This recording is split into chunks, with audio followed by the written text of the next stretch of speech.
आप सबका मेरी ऑनलाइन टीचिंग क्लासेस में स्वागत है। मैं शीशपाल चौहान। ये जो सीरीज है 10 सेंटेंसेस डेली की, इसमें हम ऐसे वाक्य ले रहे हैं जबकि इंग्लिश भाषा बोलने की ज़रूरत होती है, तो वही वाक्य अंग्रेजी में भी इस्तेमाल किए जाते हैं, जो वाक्य हिंदी में भी इस्तेमाल किए जाते हैं। क्योंकि भाषा भले ही डिफरेंट होती है, परंतु सेंटेंस इंसान वही बोलता है जो आम होते हैं, वही बातें करता है, वही फीलिंग होती है, वही इंस्टिंक्ट्स हैं सबके। तो उसी तरह के वाक्य होते हैं, परंतु भाषाएं अलग होती है। तो हिंदी के कुछ वाक्य हमने लिए जिनको ट्रांसलेट करके आपके सामने मैं लाया हूँ। इस सीरीज में 2-3 मिनट की वीडियो होती है और आप आसानी से इन वाक्यों को डेली याद भी कर सकते हो। और जब आपके पास खजाना हो जाएगा इन सेंटेंसेस का, तो साथ में इसी सीरीज के साथ मैं टेंस वाइज कुछ वाक्य भी लूंगा, ताकि आपको ये भी पता लगे कि ये वाक्य बनते कैसे हैं, इनमें डिफरेंस क्या होता है, तो वर्ब कैसे लगता है इनमें। ये सीरीज भी मैं जल्द आपके साथ शुरू करने वाला। ये वाक्य तो सिर्फ चलते चलते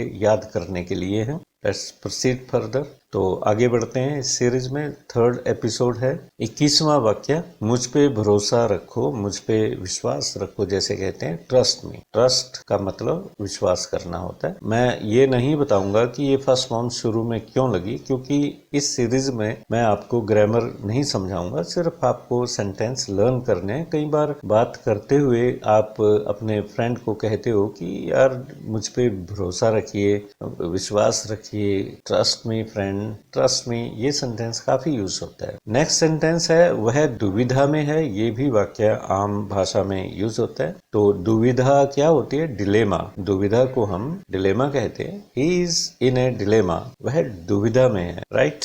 वह दुविधा में है। He is in a dilemma. 23rd sentence is, छोटी छोटी बातें उसे परेशान कर देती हैं। आम भाषा में इस्तेमाल होता है sentence, small things make him nervous, upset. Nervous की जगह अपसेट शब्द लगा सकते हो। अगर दिल में घबराहट होती है तो नर्वस यूज कर लो, अदरवाइज अपसेट मन परेशान है, उसमें कोई भय उत्पन्न नहीं हो रहा है, सिर्फ परेशान है कि क्या करें क्या करें। इस तरह से जब होता है तो small things make him nervous, आप नर्वस यूज कर सकते हो या upset. Small things make him upset. 24th sentence is, अब मेरे हाथ में कुछ नहीं है, या आप कह सकते हैं अब मामला बिगड़ गया है। Things are out of control now. Things are out of control now. Out of control होते हैं जब कोई भी बात कंट्रोल में नहीं रहती, उसे आउट ऑफ कंट्रोल बोलते हैं। Things are out of control now. किसी का बिहेवियर आउट ऑफ कंट्रोल हो जाता है। हर बिहेवियर इज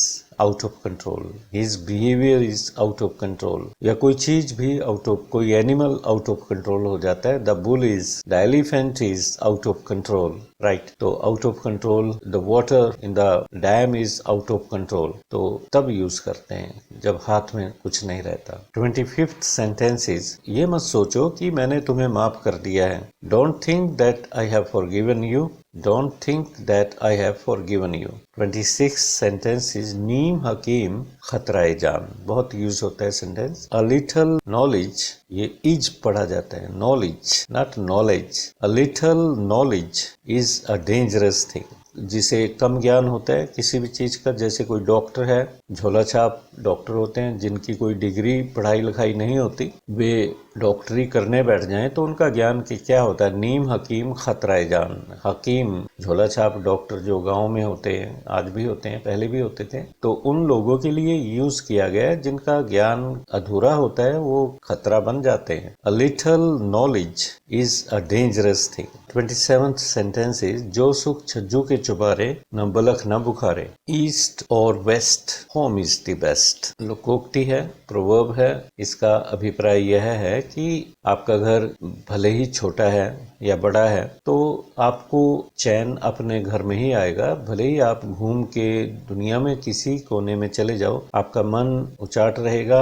वहाँ थोड़ी देर के लिए तो आप खुशी पूर्ण रह सकते हैं, परंतु परमानेंटली जब आपको कहीं रहना पड़ जाए तो आपका मन अपने घर को तरसेगा। तो घर चाहे झोपड़ी हो चाहे महल हो, तो घर ही अच्छा होता है। ईस्ट और west home is the best. 28th sentence is भगवान सब जानता है, खूब यूज होता है। God knows everything, god knows everything, या गॉड इज ओमनिशंट। ओमनिशंट शब्द उसके लिए यूज किया जाता है जो सर्व ज्ञाता हो, जिसको सब कुछ पता हो। गॉड इज ओमनिशंट, ओमनिशंट या god knows everything, right. 29th sentence is भगवान सब जगह मौजूद है। गॉड इज एवरीवेयर कह लो या फिर God is omnipresent. Omni means सब जगह, everywhere. God is omnipresent, God is omnipresent या God is everywhere, God is everywhere। 30th last sentence इस एपिसोड का, ईश्वर ने चाहा तो सब कुछ ठीक हो जाएगा। जब आप किसी को दिलासा देते हैं, किसी का बिजनेस में नुकसान हो गया